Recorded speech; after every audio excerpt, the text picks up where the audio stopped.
Hello and welcome to another SH Monsterverse figure review. Today on the spot we have Hedorah, a personal favorite kaiju of mine, from one of the top 5 Godzilla movies of all time in my opinion. Long anticipated this set of Hedorah figures.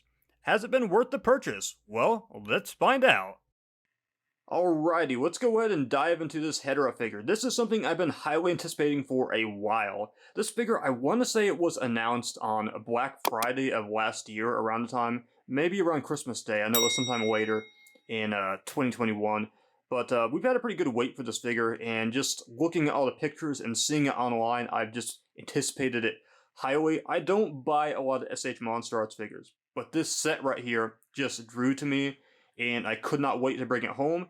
In fact, I believe it shipped out maybe about a month or two ago to international buyers. Over here in the United States, we are just now getting various different big box stores. Big Bad Toy Store was where I got this one from. I really don't like ordering from them anymore. I was actually pleasantly surprised by how fast they got this figure, because I saw an announcement online that soon US retailers should be getting this figure soon eventually. And literally maybe like some 8 hours later, I saw like email from Big Bad Toy Store saying that basically they'd be processing my order soon, giving me that last call in case I wanted to go ahead and cancel out my pre-order. Obviously, though, I had a down payment on this, so there's no way I could back out. Went ahead, purchased it, had it shipped immediately to my door, and I want to say some 5 days later I got it, and I'm just now getting a chance to dissect it and kind of give my thoughts on this figure. So with that said, though, before we talk about anything else, though, I want to get into the box, though. The box for this figure, I do want to go ahead and say that it's probably about the size of what the Mechagodzilla was that I got a few months ago. Maybe a little bit smaller. There's a lot to this set, though. I could be wrong. I haven't pulled that box up for a while, and I was going to pull it out for this review, but I just didn't feel like digging around. But it's a pretty large box still, though, for what it's worth. Very simple, for what SH Monsterarts always usually does. Traditionally, usually SH Monsterarts, from my experience, I could be wrong on this, but from what I've seen, they usually just have a pattern in the background. In this case, we have a nice little trippy-looking red and black background, and of course, we have Hedorah on the very front. My favorite aspects, though, has got to be the sheer fact that we have this 50th anniversary. It's not a sticker, just a logo up at the top. I would have loved if they had included a sticker somewhere inside the box. But I'll take it for what it's worth, though. This does stand out, though, on the shelf, though. It does its job. And by the way, I do want to say, this movie, I didn't really process the fact this movie is 50 years old. It's a bit older than even me. I believe it predates me by maybe like 20 years. One of my favorite Godzilla movies, and I cannot wait to also review the movie itself in my Godzilla review series. That'll be another time, though. On the side, we have Hedorah 50th anniversary set. Other side, have a picture, full body picture of Hedorah. And then after that, on the very back, we have various different pictures of Hedorah. I think all of these had been seen and shown off online, so nothing exactly new that we got there. And then after that, on the very bottom right here, just various different information we got, and that's pretty well all I can really say about it right there. I mean, there's nothing that is overly unique. I collect NECA figures a lot more commonly. NECA, one thing they usually do is either hire like an artist that will go ahead and create some custom art specifically for the actual figure, SH Monsterverse has not ever done that to my knowledge. I could be wrong, like I said. If I am, let me know in the comment section. I'm actually well curious, but this seems to be a traditional SH Monsterarts box art, and it just seems very uniform with everything they've ever done. So beside the obvious action figure, which is obviously inside the box, this is the only other thing that we have. We have a little just like instruction paper. A lot of this stuff is self-explanatory. I mean, but of course it's nice to have for reference if you need to know how certain things work, especially with the different Hedorah accessories. You have your different forms, your early form, your flying form. So it does help you out with the stands, just in case you are a little confused. And also we have a little code you can go ahead and scan. I'm going to go ahead and put a picture of this at the very end. So if anybody needs to go ahead and use this, and I believe this just takes you to their customer service website. That's all it does. But that's it for what's inside there. Now let's get into the bulk of what we're here to talk about. So this figure, in terms of sculpt, it is very different than normally what SH usually does, or any of the other characters. Obviously, they're going for more of a sludgy type of look for Hedorah versus the whole reptilian type of look, which most of our kaiju and monsters have in the Godzilla universe. I was really intrigued to see how they were going to attack this, and to see all the different sculpt jobs on it. Also, another thing is about this, is because of the way Hedorah is, I do want to go ahead and mention, that it's much easier to go ahead and mask the articulation. So that's one thing I absolutely love about this, because you don't notice it. I mean, it's there, the articulation, and SH Monster Art figures are obviously some of the most articulate figures that you can find out there. Just that it's wonderfully hidden and just wonderfully done for the most part. So I'm gonna go ahead and bring him in. First, we're gonna actually her, I should say. The top of the head, we have the distinctive little crack in the top of the head, and the weird face. I do want to say, Hedorah has some of the most piercing eyes. This thing terrified me as a kid. I kid you not. It made me severely uncomfortable. And here it is, out from my nightmares, straight on my shelf now, looking like it just popped exactly out of the movie as she was. Just completely destructive and an annoyance, nuisance to Godzilla and everyone else. But it's definitely a very slick figure. There's a lot, I'd say, I love looking at the body, for example, as well. I feel like that's one of these standout points. Just so much going on every which way, and I can already tell there's something that I'm dealing with right here that I'll talk about in a moment right there. But it really just... one thing I'm going to love about this figure right here is I won't have to do a lot of Photoshop. And, you know, like most pictures, what I'll do is I'll go ahead and edit out the seams or any articulation point. That's all going to be gone.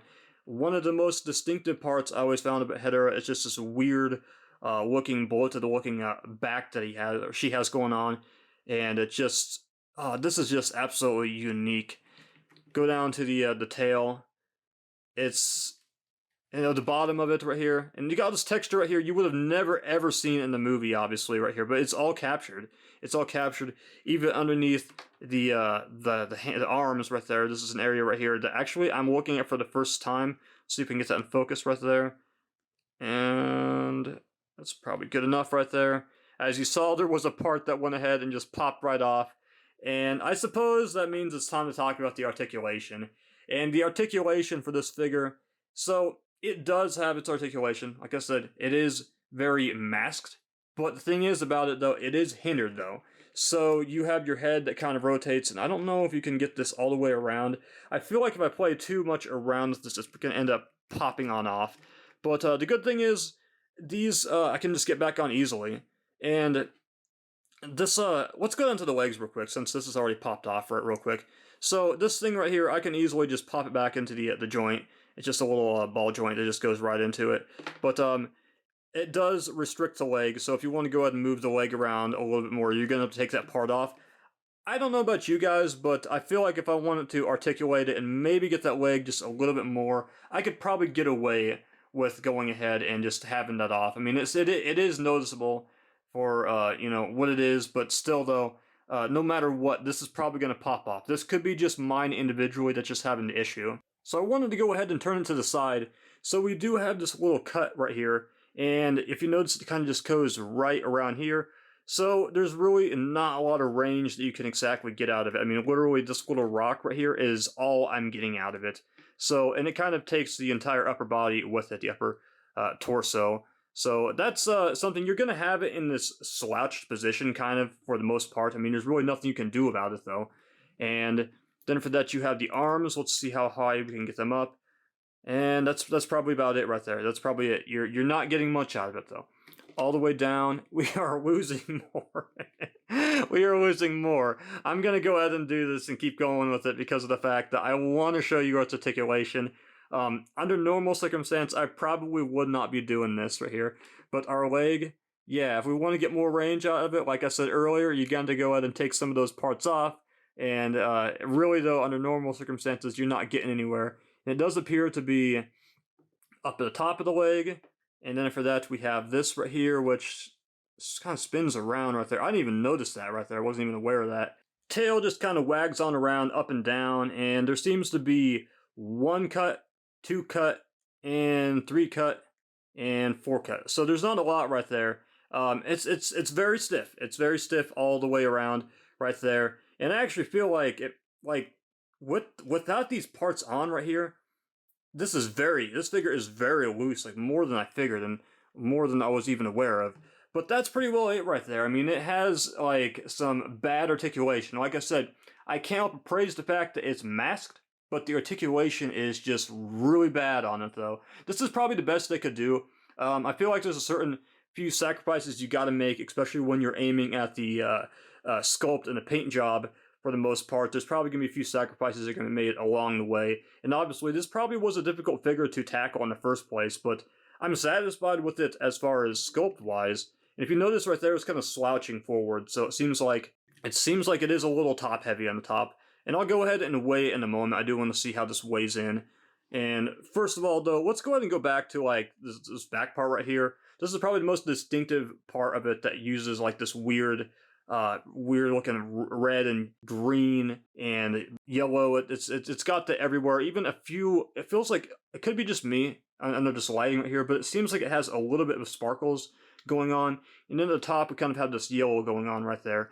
And I do want to go ahead and mention that the eyes on it, by the way, they appear to be kind of translucent, but they don't seem to be as noticeable as what they are on the box. They probably have touched them up on the actual box art, but it just seems to be more of a really, really dark red, as to where in the picture it seems to be like kind of has a little bit of a glow to it. There's nothing extra they've done that makes it just pop a little bit more. And you can also go ahead and make out right here that it does have like a little bit of yellow around the eyes, and that just looks very disturbing looking at that right there. So I think that it nails everything. Where it lacks the actual articulation, it nails things with the paint apps and the actual mold for this figure. Alright, so accessories. We usually never have accessories to talk about. I don't think I've had a figure for a long time I've had like good accessories to talk about. Probably not since my Predator figures I've reviewed. But right here, SH though goes all in. Not just like, like usually for the last few figures where it's maybe like an alternative hands or something like that, or something. But here we have actual other forms of Hedorah. Now, these different accessories, they don't have no articulation. This is the main event one right here for me to look at right here, due to the fact that this is such a bizarre looking thing. Almost looks like a Stingray UFO type combination. And it has a little stand for it. And the stand actually is decent. Like, I was actually wondering about how the stand would do and how it would hold it up. And I'll give you kind of a little run through of how this works right here.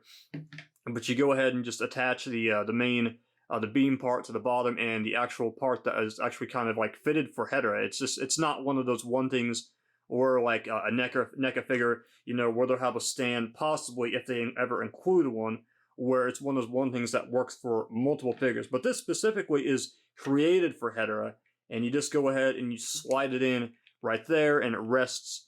It's pretty self-explanatory, and it does pretty well. And I have went ahead and checked on this thing day after day. I've had this figure for 2 days before filming this because I wanted to test things out. And I have not came home and seen this thing on the ground. And even if it does come off, I'm actually not worried about it breaking, because it's a very solid piece right here, and I just don't expect anything to break off. I feel like this could take the fall if you have it up on a top shelf and it ends up falling off. As far as the paint apps and the sculpt goes, I do love the fact that every bit of this is unique. I mean, you can tell that I feel like if this was a NECA figure, they probably would have went ahead and just kind of reused certain patterns throughout right here. Everything is unique and distinctive on here, and just overall different. I love the little edges that we got going on right here, all the way down to this. I don't know if you want to call this a tail or just the very end right there at the back of it. And the eyes, God, oh my God, like this is spot on right here. And these right here actually look even more translucent than the other ones. It does lack the yellow. I don't think it had the yellow during this form, the flying form. But I gotta say, this is probably like the best painted eyes that I've seen on between all the Hedorahs that we have in this set overall. And I do like the fact, if you kind of look at it, it does seem to be an actual, like, the eyes seem to be separate pieces rather than actually just like with, one with the actual figure or the accessory, whatever you want to call it. So I can't help but praise this to no end. This does not articulate or anything like that. It is a separate piece, though. You can kind of see the seams right there. I won't have to worry about any of that right there. I mean, it's pretty, if you're looking at it and you're breaking it down yourself, like, yeah, that's ugly, that's notable, but for me, like I said, I won't be taking any pictures of this figure from probably like the bottom view. It's all going to be probably about this view right here, so I won't have to worry about going in and photoshopping those out. So this is our aquatic form of Hedorah. This one I want to say that I really remember as the one that the kid had cut, jumped out of the water, and he had cut the belly of it. So it just rests on this stand pretty well for the most part. It doesn't plug in or nothing like that. The stand, you just build it yourself. But it's got kind of like some blacks and a little bit of blue, maybe like a grayish or whatever, up on the top. And I absolutely love this little underbelly, how we have the hands kind of tucked in, or the arms right there in this really, really early form of Hedorah. Now, one of the things you're probably going to notice about this right here is what is up with this ugly-ass seam right here. Well, that's one thing I was really confused about, because I believe when I got this figure, you see this right here, and then for that you have this little slab right here, and at first I was like, okay, is there something missing? Like, I mean, did they send something out that it's missing an accessory? Well, it didn't seem to be, but the more I looked at it, I was like, yeah, I'm pretty sure this is going to end up popping off. Which I'm not a fan of how this was done exactly. I would have preferred that they went ahead and gave us two, that we could just slap on the other one permanently. I was a little misled based on the pictures, but talked about earlier, they talked about how the eyes are a separate piece. Well, this confirms it right here. And it just gets it in there nice and snug. This can be a little difficult to work with, but you'll hear it pop in, and it just easily comes on off. And then for that, what you'll end up doing is you'll go ahead and just slapping this onto the slab. Before we go, we got to go ahead and get a measurement and a weight of this figure. So where do we have this figure and how big is it? I'm thinking maybe about 5 to 6 inches. We are just around maybe like 6.5. Like, this is a smaller figure. It doesn't feel like it though. It's a bulky figure though, I'm gonna say that right there, but it doesn't seem like it's as small as what it is.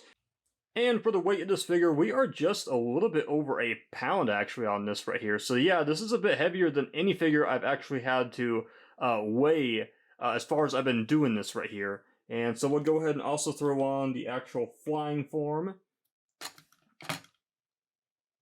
Yeah, these are all solid pieces right here, exactly.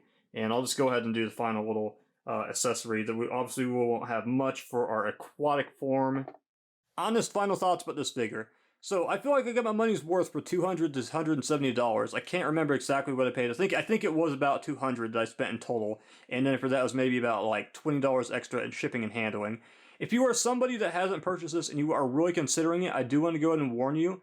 Get ready for those potential aftermarket prices. Don't make any promises that potentially SH may go ahead and re-release it. Now they could. They've done it for the Godzilla vs. Kong figures and a few others. But the thing is though, I do want to say I don't feel like there's any promises that could be made though for that. So that's something to keep in mind. Where this figure does succeed has got to be the overall accessories, which deliver it big time, and also the sculpt and the paint apps are just marvelous on this figure. The downfall though is the articulation is very hindered and pieces do fall off pretty easily. So keep that in mind though. Thank you for tuning in. Keep paying attention to my channel. I got more reviews coming up. I'm also considering another mystery series that will be coming up soon. And there's a few errors also with the Godzilla series I do want to mention that I'm in the works of correcting right now, because I made a transition to a new style of things, and there's certain things I'm always looking to improve. So again, thank you for all watching. Like and subscribe. You have a marvelous day.